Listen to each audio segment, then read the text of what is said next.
يبقى هنقول ايه في الفارماكوكينetics اللي هي البادي افكتنج اون ذا دراجز، تأثير الجسم على الدواء.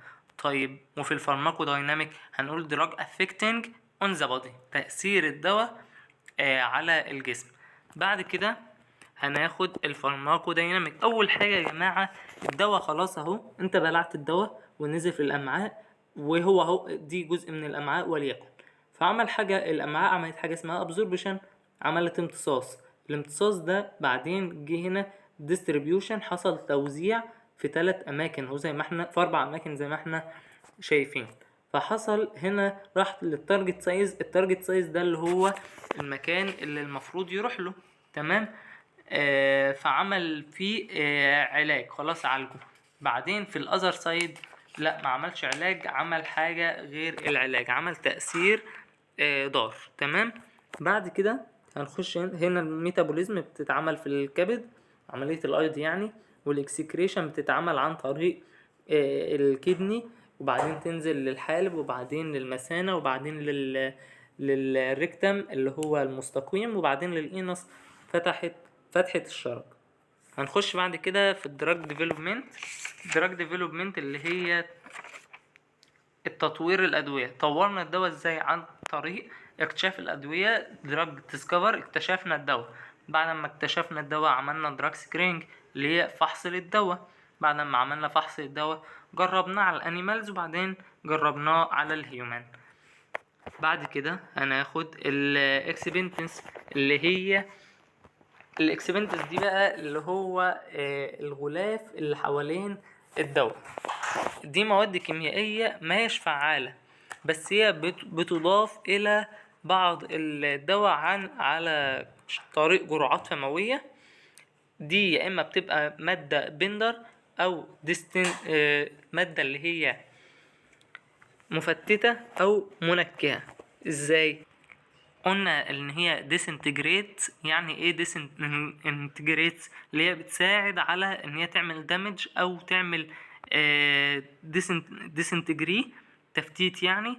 في اول ما تتعرض لمادة مثلا زي حمض المعدة، لو تعرضت في بعض الادوية، لو تعرضت لحمض المعدة تقوم متفتتة، او تعرضت لحمض الامعاء تقوم ايه متفتتة، وتفتت الدواء.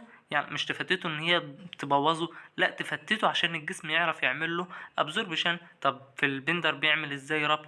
بيربط بين نوعين من العلاج. يعني مثلا لو انت بتاخد ادوية كتير، ففي الدكتور بيوصف لك دواء بيكون بيحتوي على مادتين فعالين، الدواء ده بيبقى محتوي على مادة تالتة بندر، ما هيش علاجية، هي كيميائية بس مش علاجية، بتربط بين نوعين من العلاج.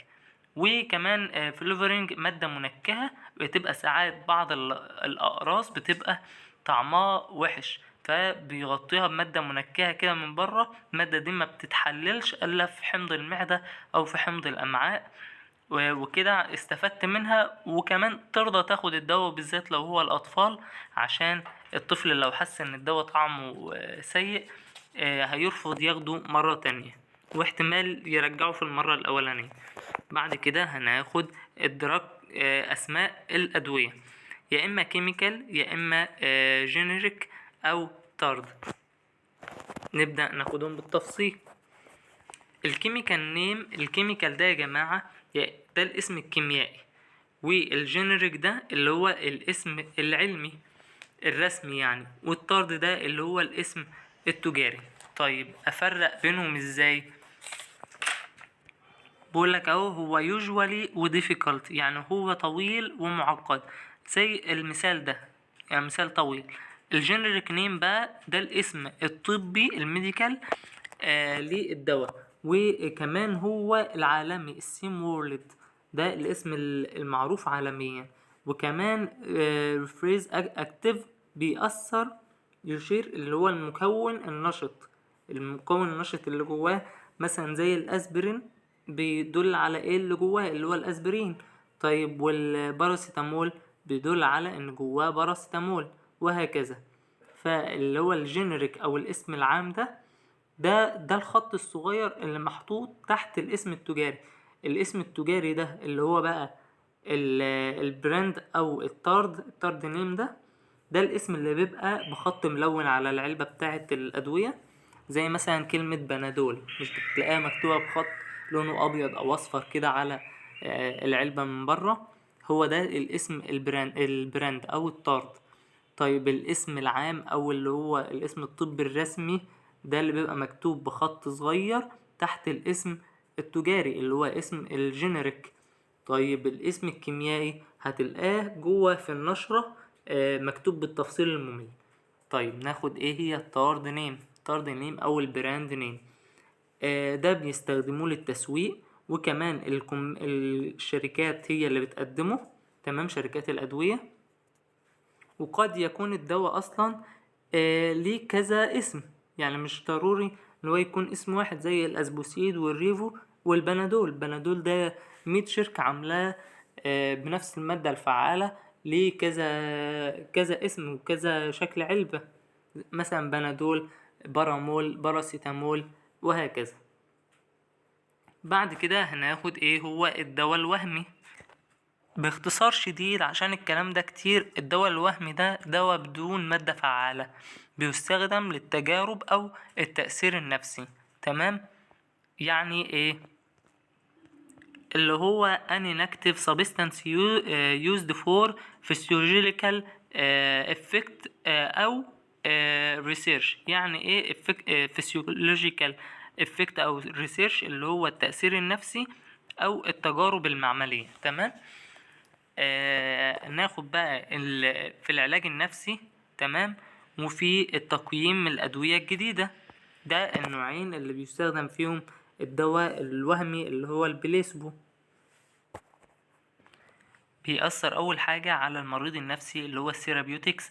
السايكو ثيروبي بتاعنا اللي هو في بعض الأحيان sometimes في بليسبو does as much good. في بعض الأحيان بيكون الدواء الوهمي نفس الفايدة وكمان less harm، أقل ضرر من drug with أي دواء تاني، potent drug أي دواء تاني.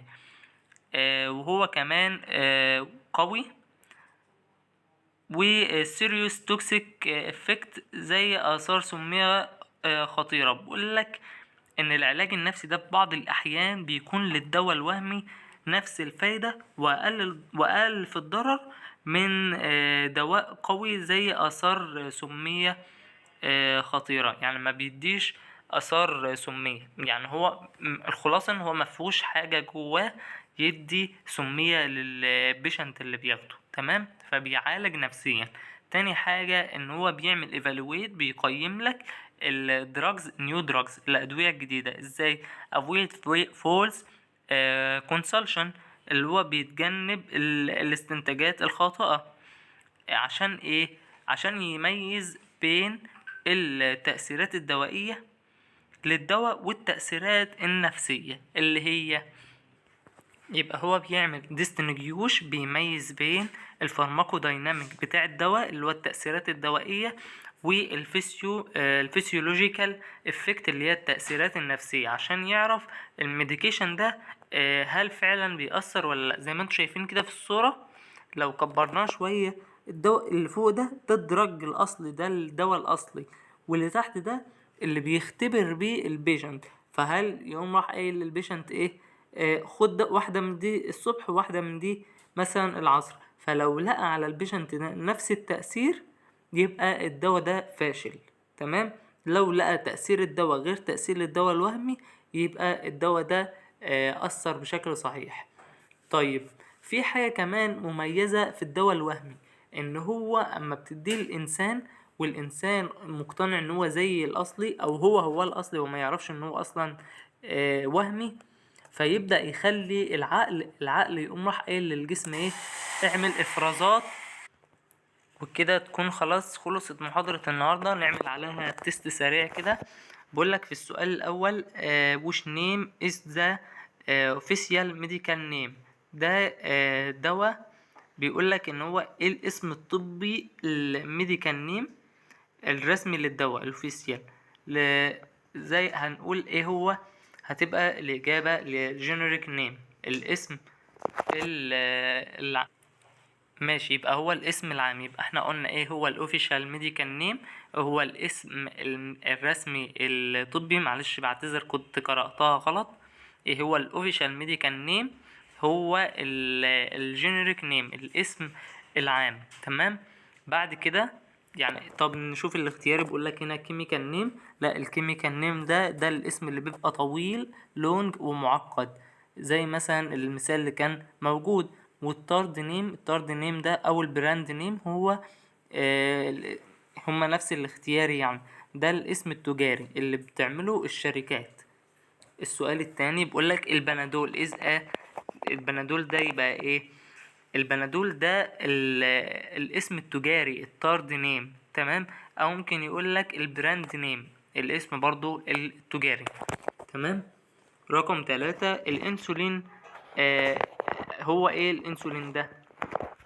وظيفة الانسولين او هو بيعمل العلاج بالانسولين ده بيبقى علاج بالاستبدال او اللي هي الريبليسمنت، اللي هي رقم بي.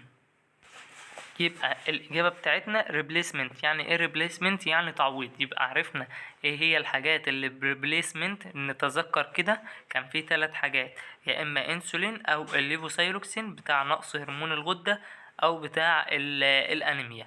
وفي الانتربشن في التعطيل او في الايقاف يبقى خدنا بيتا بلوكرز والنون سترويد انتي انفلاماتوري دراجز الانتيبيوتكس اللي هو اللي بيقتل البكتيريا. وقلنا الفكرة بتاعتها حاجة زيادة او غلط بنوقفها. وفي البوتنشال دي زي اللي هو بيزود اضرار البول يعني. وكمان اللاكسيتيفز اللي هو بيسهل الاخراج، والبرونكو دايليتور اللي هو بيوسع الشعب الهوائية. وكده تكون محاضرة النهاردة انتهت. جرعة دي سهلة وبسيطة، دي هتسهل لكم المحاضرات الجاية بإذن الله. أتمنى تكون استفدت. فلو انت استفدت ادينا لايك وشاركها مع الناس اللي بتحبها. ما تحرمش نفسك وما تحرمناش الأجر. يمكن حد يوصل له المقطع ده ويدعي لنا ويدعي لك، وهو ده المهم. شكرا لك يا صديقي العسل على حسن استماعك. ألقاك في محاضرة قادمة في جرعة أجمل وأفضل بإذن الله. والسلام عليكم ورحمة الله وبركاته.